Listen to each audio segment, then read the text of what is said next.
Welcome to The Human Edge. This week's guest is Jeremy Crane. Jeremy is a vascular and transplant surgeon. This was an amazing conversation and probably part one of two. I really want to get Jeremy back. It felt like we still have so much more to talk about. So we began with the question, do surgeons have a God complex? We talked about the future of transplant surgery. Do we grow organs in a lab? Do we have organs harvested from pigs?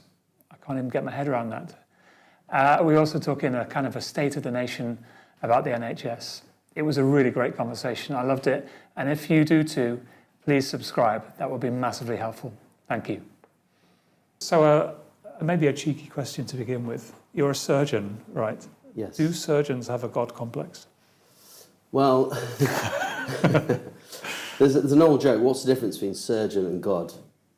God doesn't think he's a surgeon. I think that sort of God complex has sort of gently attenuated over the years. Mm. I think when I was training, when I was in medical school, I was in medical school in Liverpool, which is a brilliant medical school. A consultant surgeon essentially was the ultimate, and what he or she said got done, and that was it. No questions asked. Nowadays, not so much so. Some ways it's a shame because sometimes you have an important point to make and you're not necessarily listened to. But then those sorts of old-fashioned dinosaurs, those Sir Lancelot Spratt types, in my day still existed as a student. And then a little bit during my training, and it was sometimes seen as a rite of passage to be under the tutelage of someone, say, for 6 months that just treated you like absolute shit and like a slave. And was abusive, but would also train you. So it was a bit like a quid pro quo. But I think now that's unacceptable, and quite rightly so. So, in answer to your question, I think that the God complex is only vaguely still present in the hospital setting. Yeah. So that's interesting. Yeah, but I'm imagining, how would you compare the experience of a junior doctor your day to now? Because it's still, in so many ways, as I understand it, brutal, but different. So that's a question that I think about a lot. Yeah. So there's a lot of unhappiness and disgruntlement with junior doctors now because of the strikes. Yeah. So I'm often thinking to myself, what is the difference between the junior doctors now and when I was a junior doctor 25 years ago? And I've put it down to a couple of things. So when I was a house officer, the Royal Liverpool University Hospital, which was a magnificent hospital and beautifully run, we worked ridiculous amount of hours. So we worked 120-hour weeks, no problem. And it was brutal. It was simply brutal. But we did it in a team framework. So you were part of a team, and the patients were your patients. And you had this sense of, you felt this connection with your patients, that they were yours, and you had to look after them. Whether they were in hospital for a week or a month, they were yours. And so when you're on call, you'd all have a curry at 1 o'clock in the morning, but it was together. And that sense of camaraderie and that sense of belonging within a team, what we called in those days the firm structure, it was a firm, I think meant that whilst you were working in sort of quite a brutal way, you were also quite happy, if that makes sense. Yeah. And then as time's gone on, the junior doctor's hours have reduced, quite rightly so, and then the European Work Time Directive brought our hours down more. And the way that junior doctors work now, it's often shift work. So clocking in, clocking off. Yeah. And handover. Yeah. So handover time, handover. So it's not that personal responsibility. And this is not the fault of junior doctors. This is just the infrastructure they're working in. But that sense of belonging to a patient, I think, has gone. Yeah. And I feel that doesn't garner that same amount of happiness and teamwork that used to be there in the old days. And so once that shift work started coming in, I think that we saw as doctors that people started taking off sick. Yeah. Doctors taking off sick, which is quite unheard of. I think the whole ethos has changed, and I feel that a lot of these strikes, etc., underlying that is an element of unhappiness. Where we're Yeah, so working 100, 120-hour weeks, Curry's at 1 a.m., but together as part of the firm, and you were totally beasted, but happy at the same time because you were learning and because you were part of something bigger. Yeah, absolutely. Yeah. And also, as a surgeon, I know it sounds ridiculous, but you needed those hours, right? So in the olden days, when I say the olden days, I'm talking about in my day as a student and as a very junior surgeon, when you were ready to become a consultant, you could essentially do most operations. And now it's become super specialised because we don't have those amount of hours to train in a way that you can do everything. So that's one of the reasons why surgeons particularly have become super specialised. So, you get a foot and ankle surgeon or a knee surgeon, whereas 20 years ago, it would be an orthopaedic surgeon that does a bit of everything. So in vascular surgeons would often do a lot of general surgery and such like, but now they just stick to vascular surgery. So things have changed. In some ways for the better, because actually if you're better at a certain area, you often get better outcomes. Not always, but just the whole landscape for junior doctors is different, and I think it's to do with shift work and a level of not feeling that sort of loss of belonging. Yeah. And I don't think that a junior doctor now understands that because they haven't known the difference. And when I talk to my juniors about my day, in my day it's a bit annoying, a bit old fuddy-duddy. And I think they sort of understand how it would have been very different. So are the hours the same or similar that junior doctors are working now to your day, but just this no sense of the team, the belonging that you had?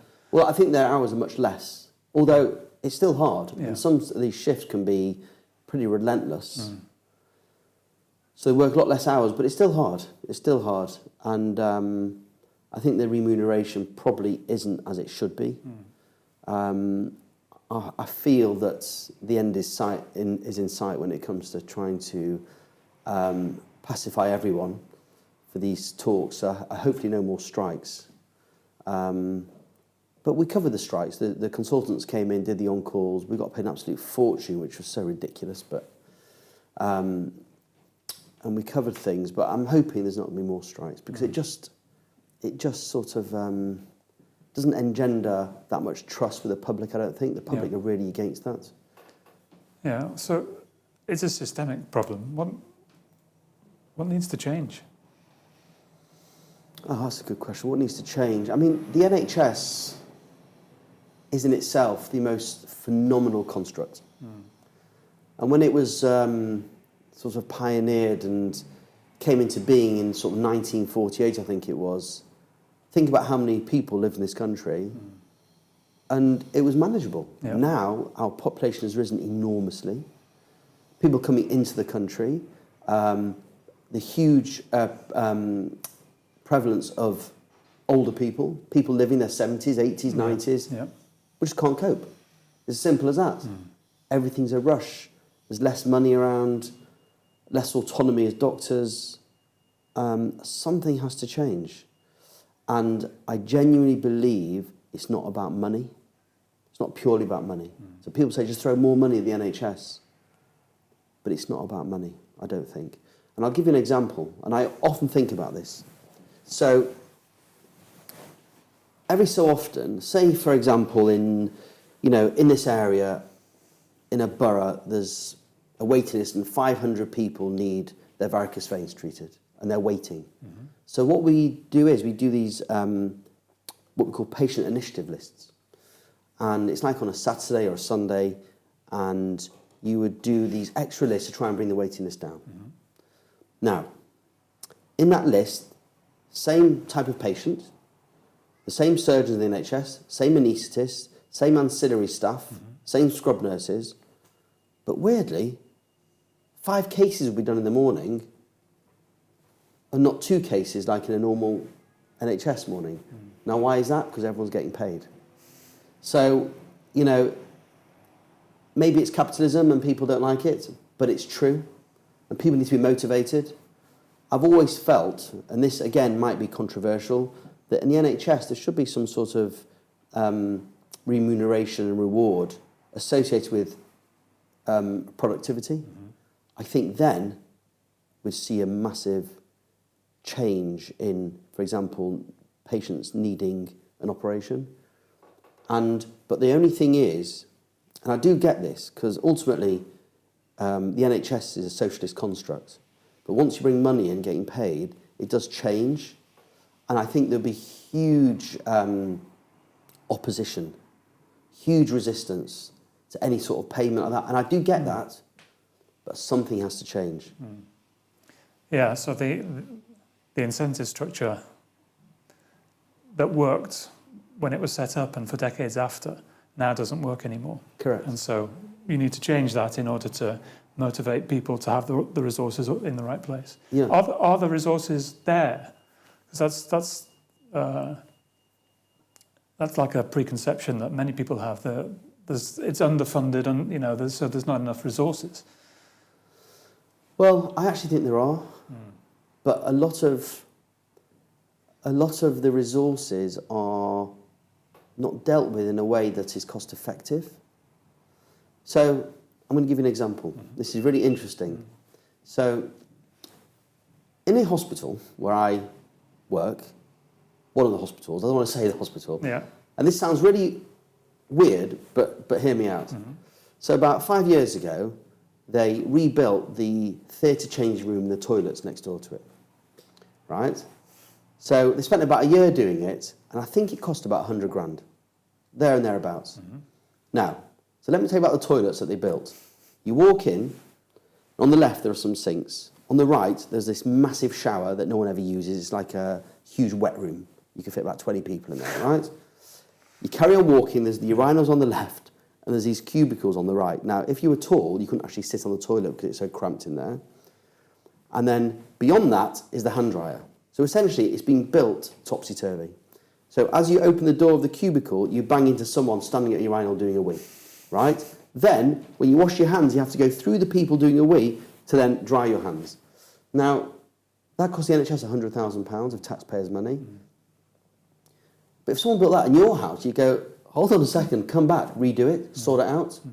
But people know that they can get away with it in the NHS. I'm not quite sure why, but that's where the NHS is hemorrhaging money. But that's just an example. Yeah. So if you think about that's one little area in one hospital, can you think about how much of that is going on around the NHS? So whether that's to do with who employs these sort of estate management type companies or procurement, etc., there needs to be a change there. And people need to be held to account. And just because the NHS, and there's a lot of money floating around, doesn't mean that you take advantage. Yeah. It's a big problem, one that you and I aren't going to solve this morning. True. So let's change tack a little bit. And back to your days as a junior doctor, or even today, what have been the biggest challenges you've faced over your career? I think becoming a consultant surgeon in the UK is, to get to that ultimate position of being a consultant surgeon, you have to overcome so many hurdles that's why most people don't even try, and many fail on the way, because when I meet people and they say, what do you do? I'm a transplant and vascular surgeon. Oh my God, you must be so clever, wow. And it's like, not really. I mean, you've got to be intelligent enough, but what you need is determination, because you get so many knockbacks, interviews, exams. You know, in my late 30s, I was still doing postgraduate rock-solid exams whilst doing a very busy day job. And so I think there is a hurdle.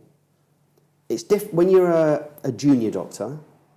I remember a junior doctor doesn't mean you're very junior, because you're a junior doctor up until your late 30s, until you become a consultant, where you're not actually that junior, but it's termed a junior doctor. There's different challenges to when you become a consultant. Totally different set of challenges.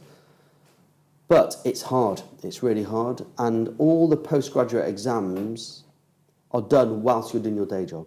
You don't get time off. You can take a week or so of study leave, but you don't get time off. And it's hard because you're trying to mix a work-life balance with working hard, with doing postgraduate exams. Plus, for me, most consultant surgeons in London, for example, will have also done a postgraduate degree, either an MD or a PhD. And I did an MD at Imperial College.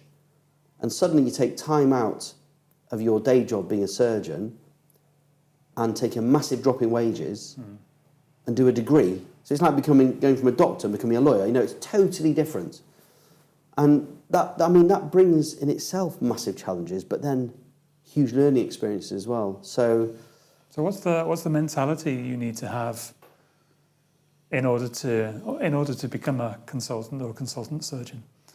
Well, I think that you need to be, I know it sounds obvious, you need to be quite good at surgery, right? So I think if your hands aren't good and you're having complications, you sort of get found out. Yeah. And there are an infrastructure of assessment as you go along. And I think it's slightly more difficult now to get through and be like a rogue surgeon as such. Right? We do see them every so often. So you have to be half decent at surgery, but then you need that perseverance of going through your training program, doing your exams, often every 6 months changing job, moving your family around, moving yourself around, often going abroad for a while, and all the while doing your exams, getting better, getting the right experience, fighting to go to the best job that you think is available for you in your area. And the job is hard. Yeah. The job is hard because there are certain days you come home and you are just exhausted because there's a massive emotional element. People forget that it's a physical job. So, and there is always that element, you do something wrong and the world is it's like a house of cards, everything's going to come tumbling down. And I think that becomes more acute the more experience you get. I think as a junior doctor, you're protected somewhat. There's a framework, there's a training program that sort of protects you. And I feel that when you're a consultant, you're on your own. And I think that is it a lonely place to be? Very much so, very much so. And I think the only solace that you get really are from people that genuinely understand, which are other surgeons. So I've got my best friends happen to be surgeons. Not all, but a lot of them are, and we really understand what we go through. And it's interesting because every year, me and three of my best pals from medical school, we all happen to be surgeons. I think like attracts like. We go away for a weekend, a long weekend, something nature-related, something adventurous. Yeah. We go canoeing, we go, wild water swimming in the lochs of Scotland, something cool. Yeah. And it's funny how and we started this when we were junior doctors, and it's funny how our conversations have changed over the years, and how I think the older you get, the more vulnerable you are. It's one patient's complaint, and it might be nothing behind it, but it's taken very seriously, and it can have major repercussions. And so, is that something to do with the way the NHS has changed over the years that makes you feel more vulnerable, or is it more of a psychological component? well, that's a good question. I think, for example, I think that the NHS now is more open to someone voicing a complaint. So there's a famous story, it happened probably about 15 or so years ago, where a surgeon removed the wrong kidney, and that patient was then rendered on dialysis. And the medical student who was in the background could see this mistake unfolding. The x-rays weren't mirrored up, somebody put the x-ray the wrong way around. And when the post-mortem of that situation occurred, it was realised that the medical student felt scared to speak up. And nowadays, I think people are much freer to speak up. And sometimes it works the other way, and sometimes people are heard too much where they shouldn't be. But people there's more of a culture now, people feel freer to speak up. Because in the old days, when we hark back to that initial conversation about those old dinosaurs, those old bullies, Yeah. people were too scared. Yeah. too scared to say anything. And that behaviour was unchecked over many, many years, and it just worsened. And it got to a point where it's like an elephant in the room. People know that they couldn't challenge a certain individual, and that is wrong. Yeah. Because that individual might be doing things to patients that aren't right, but they can't be challenged. And I think there are lots of checks and balances now where you would hope that that situation wouldn't arise.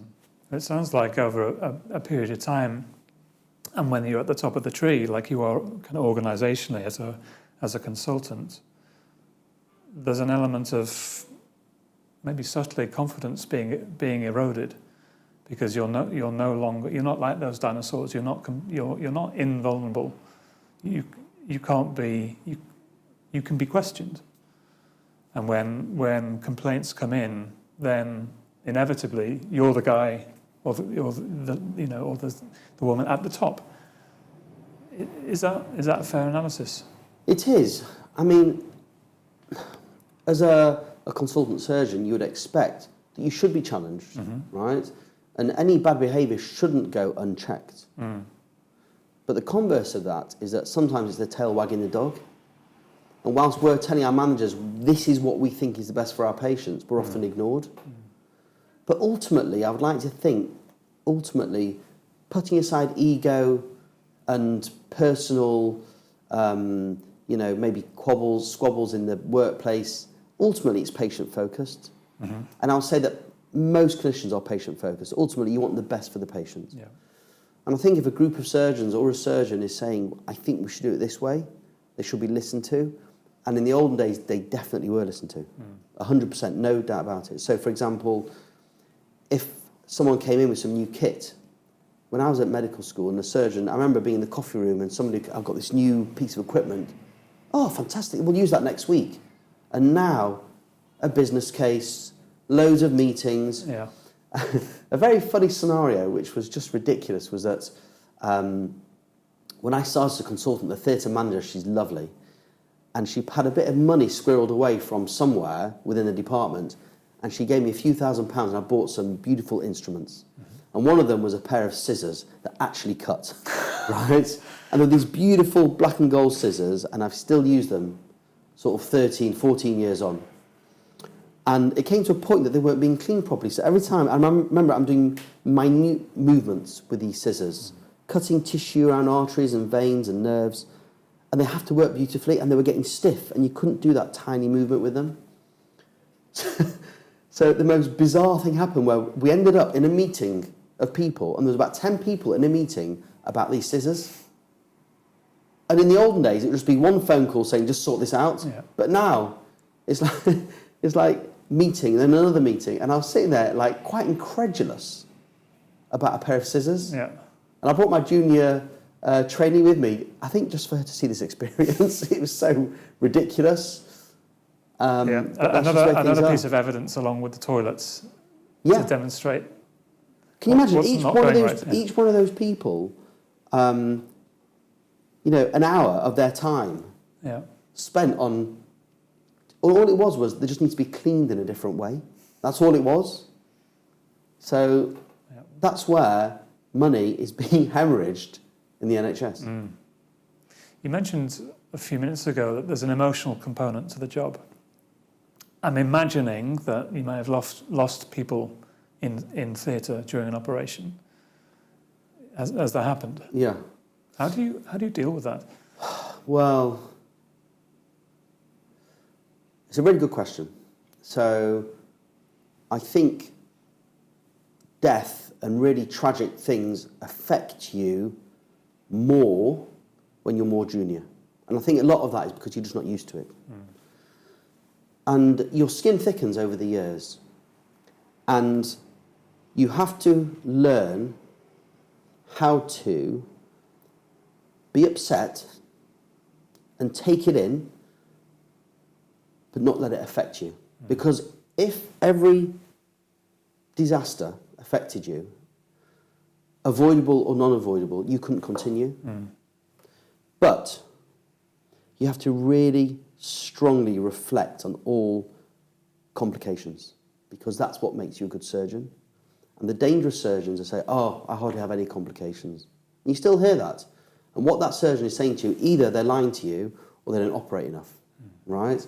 So when I was training, I did purely vascular surgery. And there was a lot of death because, for example, when we fix these big aneurysms, often the patient would come in essentially moribund.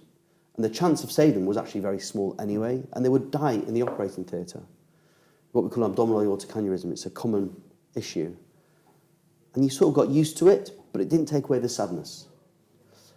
And I'm really lucky that now I've moved more into transplantation surgery, which actually is a very positive operation. And so, thank goodness, and touch wood, I've never had a death on table. Because you're doing an operation that doesn't save that patient's life there and then, although if things go wrong, there is a potential for death. But it's about the quality and quantity of life moving forward. So for me, that operation itself is a much more positive experience.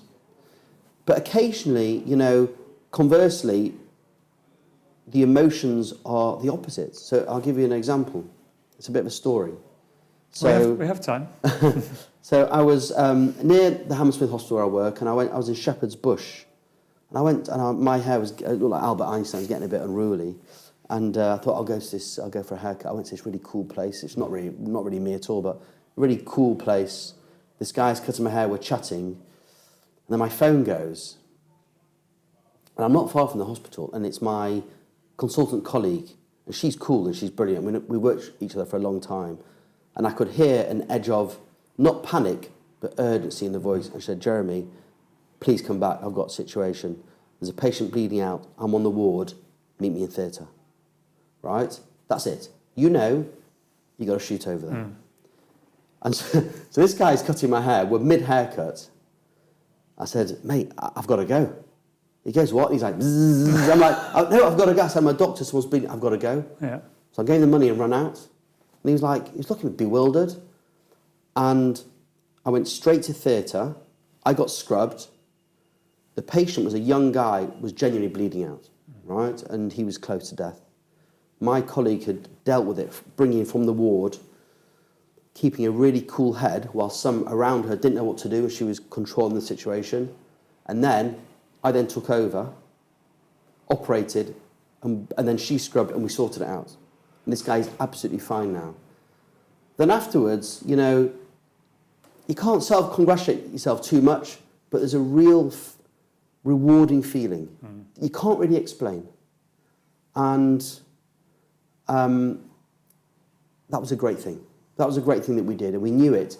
And it was lovely that we did it together, because it was brilliant teamwork, but we were congratulating each other. I said, you did an amazing job. No, Jeremy, you did an amazing job. But it's good, right? Yeah. And I think sometimes in the NHS, a lot of that gratitude doesn't always come back to the surgeon. And what I find now is that people aren't as grateful anymore. And a lot of what we do in the NHS, I think somehow is taken for granted. And every so often when a patient says in a heartfelt way, thank you so much, suddenly it makes it all worthwhile. Not all patients do though, which I find surprising.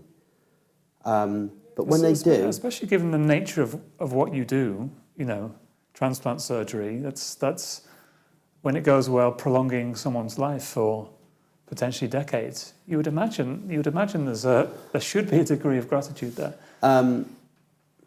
I agree with you. I find it remarkable how many patients just don't seem that grateful. I always try to think why. I don't really understand it. I mean, one thing about transplantation that sometimes upsets me is the fact that I do kidney and pancreas transplantation, and the most common solid organ transplant is a kidney transplant. And most of those kidneys are of someone that's passed away, right? And that person, before they pass away, along with their family ultimately make the decision, yes, our loved one can become an organ donor. And it's an immensely brave, difficult decision to make.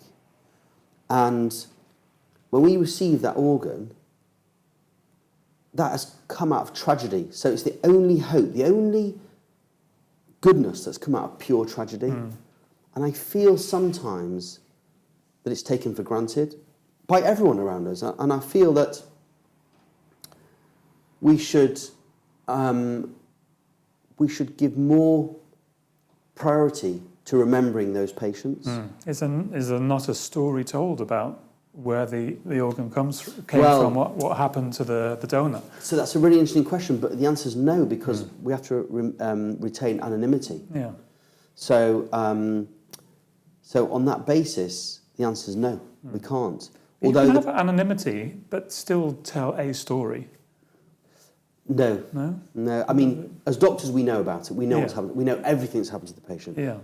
But to the recipient, there's only a few parameters that you can tell. You can tell male or female, the age, the decade that the patient's died, and some very pertinent medical information that might or might not affect their outcome for them to make an informed decision. Although ultimately they can write a letter that then goes over to the recipient's family. And there was a beautiful documentary about 10 or so years ago, and it showed a family opening those letters. And even to like a hardened surgeon like myself, I was a little bit choked up because it was so beautiful, because it keeps the memory of the loved one alive. Yeah. And I sometimes feel, so I'm in the process now of trying to create some form of some form of installation or monument at the hospital that people can walk past and just make them think a little bit more. But I mean, those people that make those brave decisions, I mean, I respect them enormously, and I often think that. And I actually think that before we do every transplant procedure, we should stop and pause. And I know that on my Twitter feed, I had as a pinned tweet, I think it was in Japan, and everyone just bowed their head out of respect, everyone in the operating theatre. It's not a very English thing to do that, showing any emotion, but it's a lovely thing to do, just to give full respect, because those decisions are really brave decisions. But that in a way is the beauty of transplant surgery. There's an emotional aspect that isn't really present in other specialties.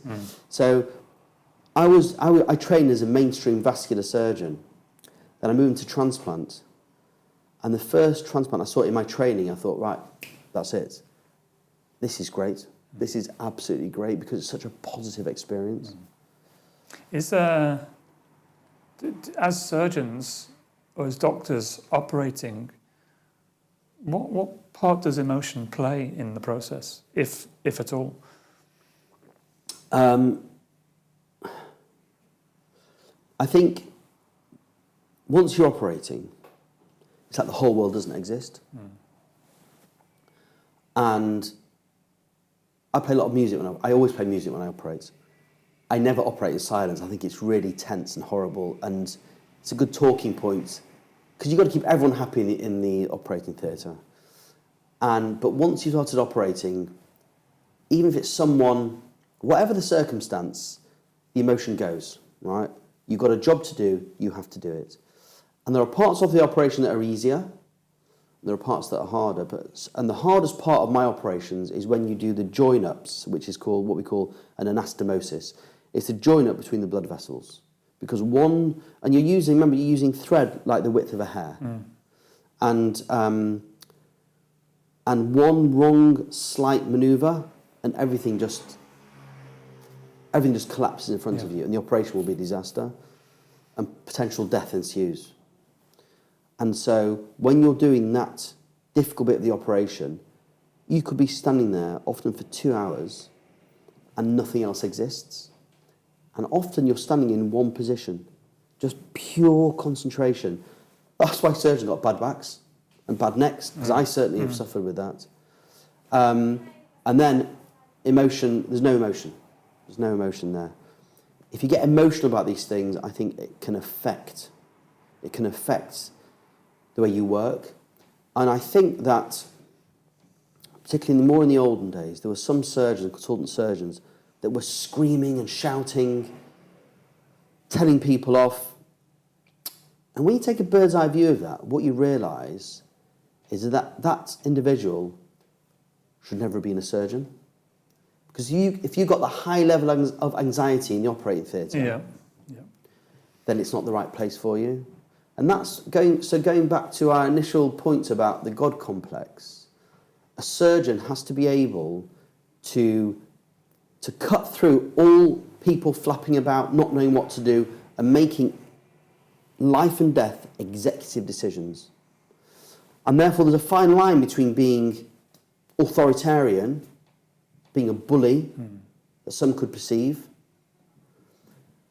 but getting a point across to help save the day at that point. And that's a fine line. So I've known cases where surgeons, good people, good surgeons, have been accused of being a bully in certain situations, but they haven't. They've been patient-focused, and they've upset someone, and it's okay to be upset. So, for example, if I am particularly tense in an operation or I'm in a bad mood, I can sense it, and I say to my staff after, I say, guys, just let you know, if I was a bit ratty, I'm really sorry, I'm exhausted. Because I could be operating for days on end. Yeah. So when I first started as a consultant, I did a 1 in 3 on call, which means that every third week I was on call 24/7 for a week. Wow. And it was. How can you function? How can you perform at your best under conditions like that? Well, it's a really good question because you can't. You just think you can. And it was a situation that should never have come about. And now, as a surgeon, we get the day off afterwards if we're on call the night before. But it took a lot of meetings and demands to make that happen. The amazing thing was when I started as a consultant, that my learning curve was incredible. My learning curve was incredible. And I did so many transplants that I became better and better. And I sort of needed that in a way. But the infrastructure of doing those was just... And I remember once going to recovery after an operation, just collapsing and lying on the floor. And I remember the recovery nurse took a picture of me. She put it on Facebook and said, this is what happens when a surgeon operates too much. Yeah. And I was sometimes utterly exhausted. And the thing about transplant is you start the transplant when it's ready, whether it's 1 in the afternoon or 3 in the morning. And I think a lot of why this was allowed, I think that when you're ensconced in an operating theatre at 3 in the morning, the day people, the management, they don't really compute that. They don't really see it. And I get that. They don't really understand. And people that don't come into an operating theatre and stand for 5 hours under difficult circumstances, blood flying everywhere, they won't understand it. There's a great suggestion embedded in all of that for people who are in management in the NHS. Like, go and see what's happening at the coalface. Experience it so that you have more empathy for the people going through what they're going through, more of a kind of a more global understanding of what's going on in the hospital. You can have that one for free. Yeah, I tell you, amongst surgeons, we always say that. I don't think it's going to happen. And once, I'll be honest with you, once I was with one of the NHS senior manager, and I was trying to reduce my on-call intensity because it came to a point where it's hard to lead a proper, healthy work-life balance. And she said to me, but you were trained to do this. And I just thought to myself, that's such a ridiculous thing to say. I didn't answer it because I felt there was a lack of insight there. You can't train to be up all night doing ridiculous things. And so there's that famous book about sleep by Matthew Walker, and there's a little bit in that book, and I bought that book specifically for these few pages, and it said, if a surgeon thinks that they can operate when they're exhausted just because they have that experience, that's pure hubris. I thought that really made me think. And so another manager, and not all managers are terrible, some are brilliant, but another manager, we were in a meeting, the consultant surgeon, and she said, if you're really tired in the morning, you shouldn't drive home, we're going to pay for a taxi. So I said, hold on a second. So just let me get this straight. It's not okay for us to drive, but it's okay for us to do another operation, another transplant. Room went silent. I think that sort of paved the way that when we're on call, we get the day off afterwards, which is needed. And I think the other thing now is that consultant surgeons used to operate in a silo, and we now operate much more together, and we're there for each other, which is also a bit of a sea shift. So that's a really positive way forward in the NHS. Changing tack a little bit, going a bit sci-fi, thinking about transplant surgery 10, 20 years in the future, how close are we to developing the technology where we can grow organs in a lab for transplant? Or are we there? Yeah, already? such a brilliant question. So I think that growing organs in a lab is going to be possible. I think we're a long way off. My prediction, my personal prediction, is xenotransplantation. So in other words, getting transplants from animals. And traditionally, I mean, transplant surgery, if you read the history, we stand on the shoulders of giants, of phenomenal, hard-working, clever surgeons in the 50s and 60s and 70s that were operating on primates and dogs. And putting aside the ethics of that, transplant after transplant to try and make it work. And that's how we do what we do. But I think that xenotransplantation, operating on transplants from animals, we've moved away from primates because primates are very hard to manage, they're strong, and there's an ethical element to it. Moving towards pigs.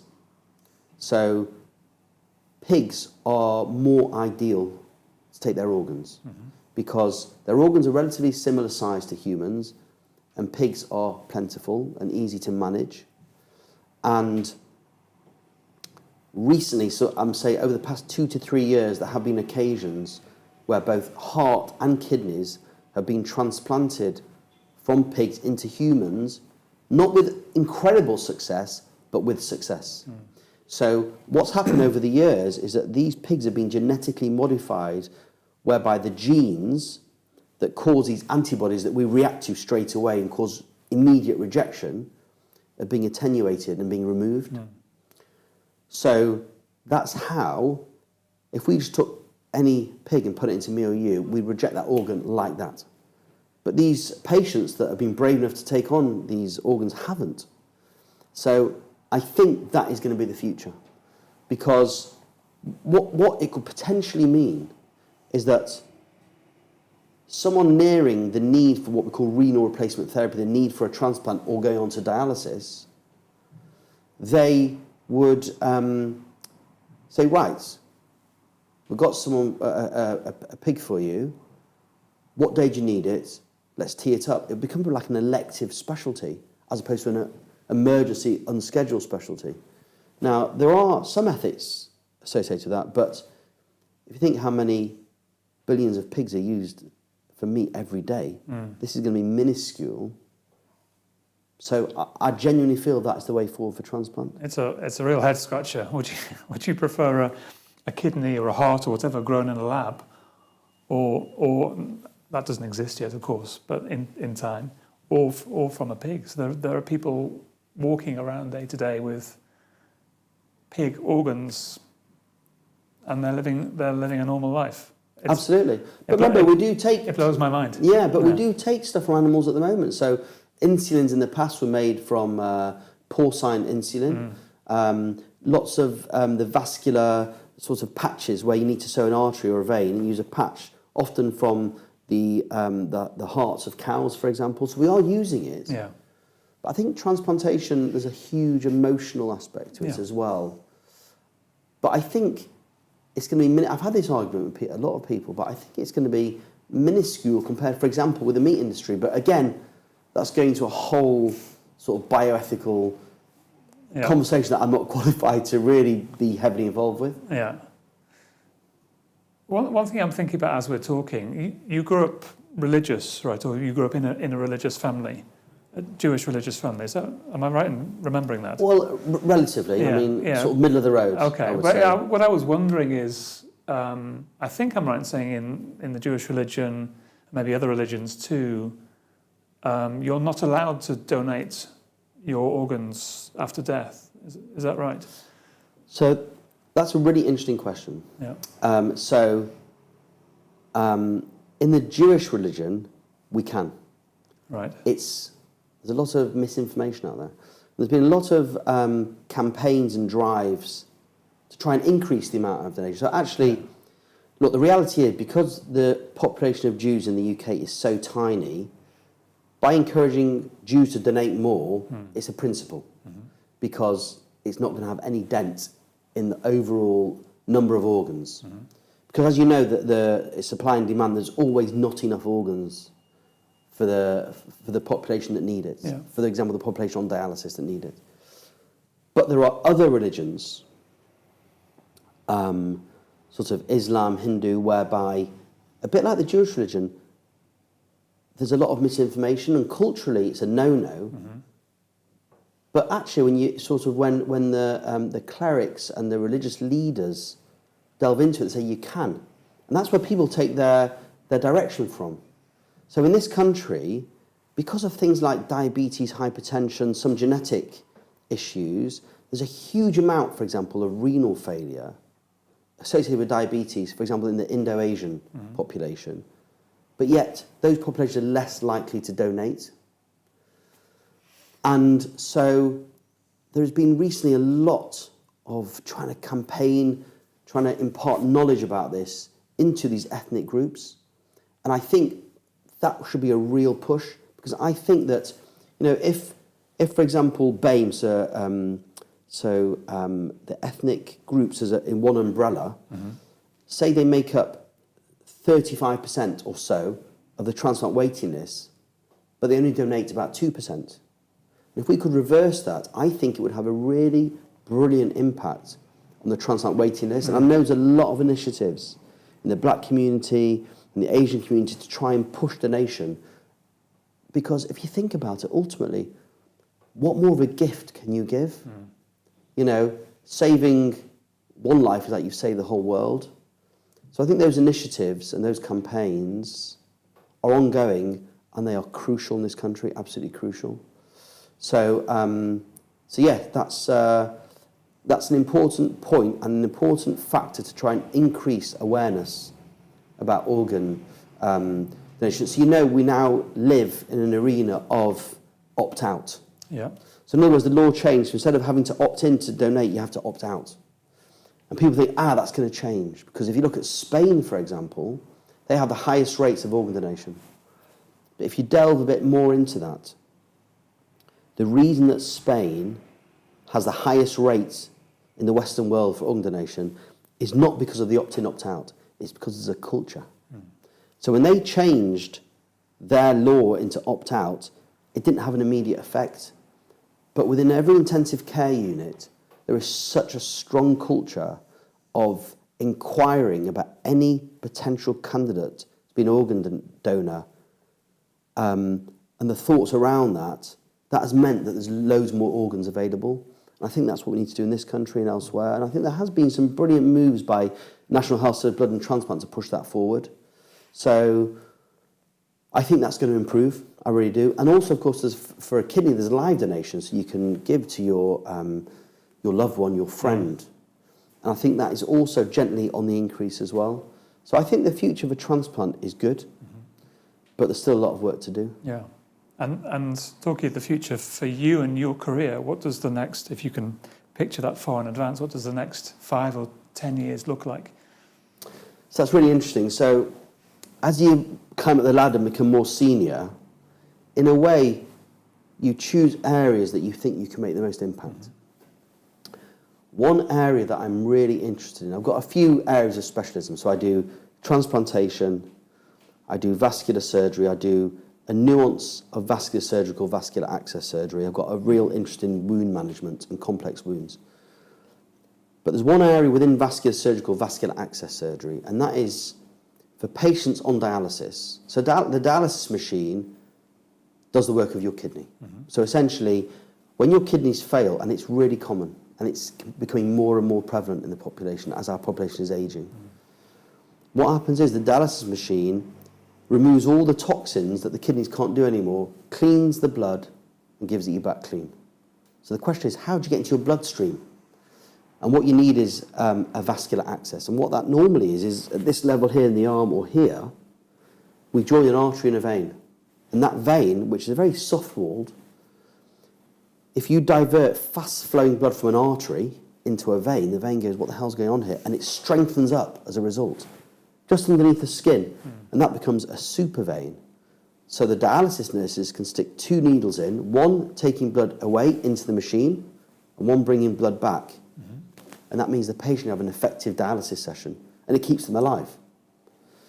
And that area is called vascular access surgery, and I have a real interest in that area because I feel that there are, I mean, for example, our unit is a massive dialysis unit. We dialyse 1,600 patients, which is huge. And the patients on dialysis are those patients that haven't had a transplant or can't have a transplant. And I feel like they're the underdog. We have to really champion their cause. And one of the best ways that they survive and do well is by having an effective vascular access. And making those vascular accesses is really complex. And we've moved from the arm to the leg, which is a new way of doing it, which I'm really heavily involved with. So that area of vascular surgery is an interest to me because I've sort of bridged the gap. I'm a hybrid surgeon of vascular and transplant, and it dovetails perfectly. And we're talking, it's quite specialised surgery, but for someone on dialysis, it makes the world of difference. So I'm really interested in that aspect of surgery. So I want to concentrate more on that area. I've got a real interest in wound care, which I practice mostly in the private sector. I run a wound clinic, and I have a huge interest in that. And the reason for that is because in this country, there's not a huge amount of knowledge and expertise in wound care, and I've taken it upon myself to learn more. And so I often see patients that are desperate from around the country and worldwide with wounds that will not heal. And they come to see me and we work out a plan. We often get wounds healed up within a relatively short space of time, whereas before, they've been waiting for years with an open wound. And so that's why this wound clinic to me is also really satisfying. And I really enjoy doing these different aspects within a surgical career, as opposed to doing one thing all the time. Yeah. Yeah, so it's about variety, but also it's also impact. Yeah, and I think another thing is that I don't do the surgical operations where I feel I'm quite average at. So I'll give you an example. If you had a hernia, which are often the groin, I can fix it for you. But if you said to me, Jeremy, are you the best person to do that? I'd say, probably not. I'll do it for you quite average. I'll send you to a colleague or a friend that can do it better. But certain operations, I know that I'm on the top of the game, top of my game, and I know that I can do a brilliant job.